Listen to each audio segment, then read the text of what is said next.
What up with y'all? Y'all come get in with me for some late night Bible study. Jeremiah 17 and 4. And thou, even thyself, shalt discontinue from thine heritage that I gave thee, and I will cause thee to serve thine enemies in the land which thou knowest not. For you have kindled a fire in mine anger, which shall burn forever. So, in this verse, in Jeremiah, the Most High God is speaking to the children of the transatlantic slave trade.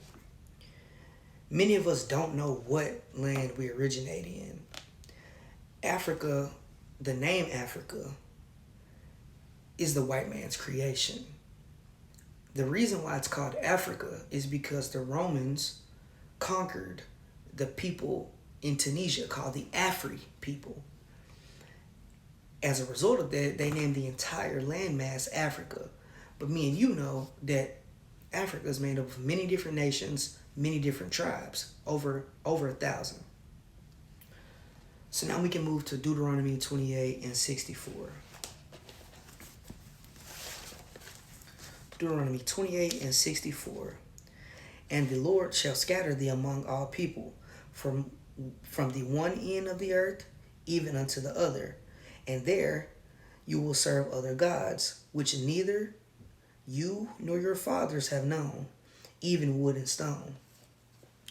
So this is how we ended up scattered across the diaspora in a foreign land that our fathers didn't know.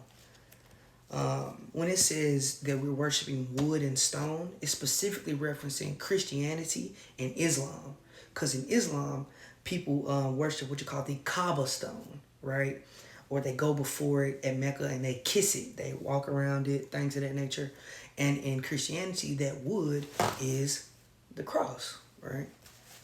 So when we got pushed over here, that's what we learned. We learned in slavery in Africa. A lot of us were enslaved in the Arab slave trade. We learned to worship the stone. And then when we got over here, we learned to worship the cross. So now we can move to Isaiah 1 and 3. Isaiah 1 and 3. The ox knoweth his owner, and the ass his master's crib. But Israel does not know. My people do not consider. It's talking about the children of the transatlantic slave trade. Us. We're the true Israel. We're ethnic Israel. We're ancient Israel. In saying that, even animals know how to return home, right? A dog abandoned far away from his home will find his way, sniff his way, remember his home. He'll get back. Same with birds and migrations. Birds fly throughout the earth, fly throughout their different, zones where they land, during different climates and things. They know how to find their way back home. Many animals do this. Sea animals like dolphins, whales, they have a certain route that they take. So even animals know, right? But we don't. We don't know where home is. We don't even consider. So and then if you want to talk about it, other peoples, other nations, other humans, they know exactly where their home is. They know exactly who their gods are. Like the people from India, they worship, one god they worship is Krishna. A lot of people in Europe still worship like Thor and things of that nature. So we don't know. We don't consider. We're very scattered as a people. We worship multiple different gods. Now we can move to Deuteronomy 31 through 3. And it shall come to pass, when all these things are come upon thee, the blessing and the curse, which I have set before thee, and thou shalt call them to mind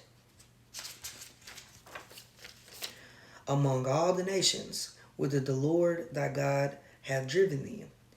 And you shall return unto the Lord thy God, and shall obey his voice according to all that I command thee this day. You and your children with all thine heart, and with all thine soul.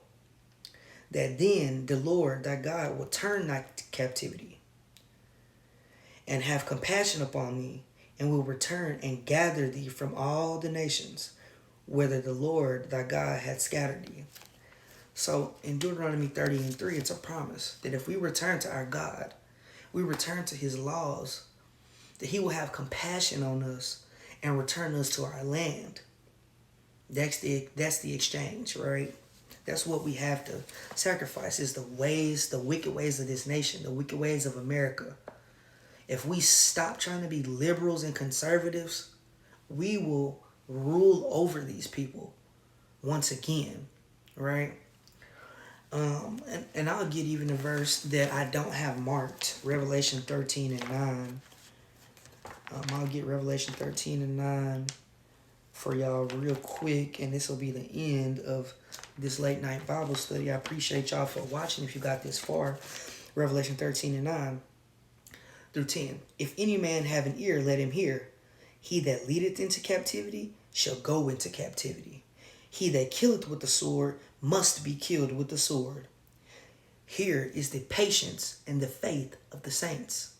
So the patience and the faith of the saints in the Bible is that those who went into captivity will get to rule over those who put them into captivity.